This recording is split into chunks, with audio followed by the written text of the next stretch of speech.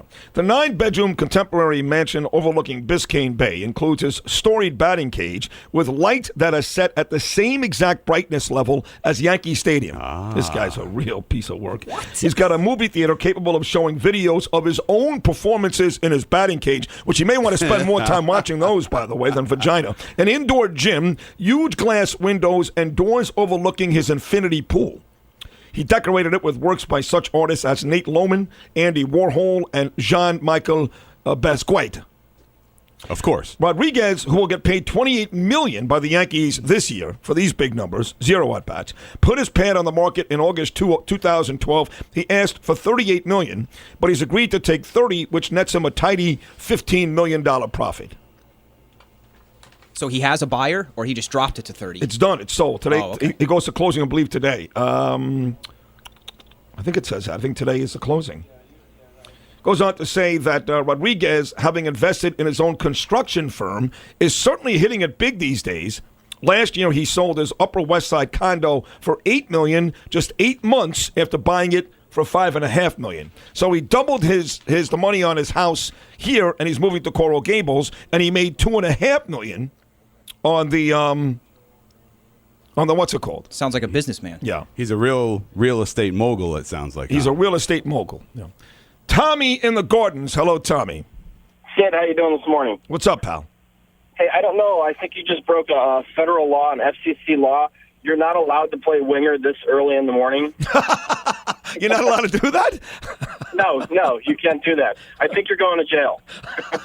Hey, Sid, you mentioned earlier about going to the game. Make that phone call and go to the game, man. Go have some fun. You know? But I don't have that much fun. That's what I'm trying to say to you. Is I don't. People love it there. They dance and they wear their white T-shirts and I go to the game. I enjoy it. Don't get me wrong. I enjoy it. I don't love it. I would much rather spend time with Danielle, Ava, and Gabe. I would. I don't love it. I don't. But it's not because it's the Heat. It's any sporting event at this point, even if it's a team that I love. At this point, because I've gone to so many events, I've been in this business a long time. Whether it's the Heat or the Giants, doesn't matter to me. It becomes annoying. It's like, you got to sit in traffic. You got to park your car. You got to deal. It's awful, isn't it? It's not because it's the Heat. I don't love going to live sporting events anymore. I don't love it. I like it. It's enjoyable. I don't like I know guys that are probably all day they're jacked up for tonight. They got their jersey laid out on their bed, all ironed and ready to go, and they're telling everybody who wants to hear, I'm going to the Heat game tonight, and they're Facebooking and tweeting, and I'll be at there. And I don't care. To me, it becomes a hassle after a while. It's a lot to deal with. Well, just give the tickets to me. I'll find somebody to go with. I'm not giving you the tickets. I am put a call in to Tim Donovan. No. I'll be in with section 121. It'll be nice. Let me text him. Yeah, just say, my guy's coming down. This is my guy. He's got 3 of his friends. Let me see. My seat's in 121. Take A-Rod's tickets. A-Rod's got tickets for tonight. A-Rod. Of course, I think he's got season tickets for the Heat, unless he sold those with the house. Let me ask Tim Donovan. I want to see what he says when I say Eric Langell wants the tickets for tonight. Well, it's a done deal then. What is it? Do you know Tim Donovan all that well? Absolutely not. How would you describe your relationship with PR Miami Heat guy Tim Donovan? Complete stranger. Wouldn't know me if I walked right in front of him. All right. Sometimes that works. Sometimes you're better off that way. I am, personally, yeah. I'll ask him, seriously. We'll see what happens, okay? That's all I can do. Great, yeah, sure. I can't make you any guarantees. I can't make you any promises other than I'll ask him. But I would say this. In all seriousness, I would not count on it. I would not. I'd be making 9,000 other plans if I were you. All right, I'll go to sleep this afternoon then. Like my wife wants to go with her girlfriend, Paige Richmond, who we love dearly in town. We love her father even more, Fred. But they're not going either. I mean, no one's going. It doesn't sound like she cares to be with you tonight. She wants to go to the game with her friend. Oh, my wife? Yeah. Oh, no, she doesn't care. No, she doesn't care. I mean, to be with you tonight? Well, you said you'd rather spend time with the family. To be with me any night. What do you mean she's ready to grab her friend and go to the Heat game and hang out with She's been with me for 21 years. And by the way, it's not nearly as exciting as people think it is. I'm actually defending Danielle on this one. Because people are like, oh, man, it must be so cool to live with Sid. He seems like he's so much fun, and he's so vibrant and smart and funny. I don't think that's what they say. Oh, they say it all the time? And then Danielle's like, that's not him, though. As soon as he leaves the studio, he's dreadfully boring. Miserable wretch. Yeah. She's right about that. So, given the opportunity to go down to the game with Paige or with me, she'd still want to go with me because she knows the treatment that I would get, and the adulation. And well, how many tickets do you get? You get 4, right? As many as I want. Well, I'm a star. Give her and Paige a couple of tickets. Give me a couple of tickets. I'll go with them. That's a horrible idea. Is Paige hot? Yeah. Is she? Yeah. All right. You already have a girlfriend. You do threesomes? Oh, yeah. You do threesomes? Holly don't care. Holly's a filthy animal. Sometimes. She'll do it. We'll ask her. Danielle's interested? Not my wife. Oh, damn. Yeah. Calm down, will you? Jesus. By the way, if I had a dime for every guy that asked me that, I'd be a multi-millionaire. But the answer is no, she's not interested. I figured as much. No. Maybe if John F. Kennedy Jr. was alive, she loved him, but not you. Nice hair. He had very nice hair, yeah. Very high, nice hair. Very, very high, nice hair, yes. 888-640-9385. Adam Schefter, Vaughn Martin, Jane Velez Mitchell, Quinn Buckner, Geraldo Rivera, all stopping by today. So if you're on your way to the Hamptons or the Fire Island or Jones Beach or the Jersey Shore or the Catskills, wrong place. If you're on your way to the beach for the 80th time this month, this is such a dreadful place to live, Florida. It really is. Make sure you're listening. We got a big show coming up, and we're back right after this.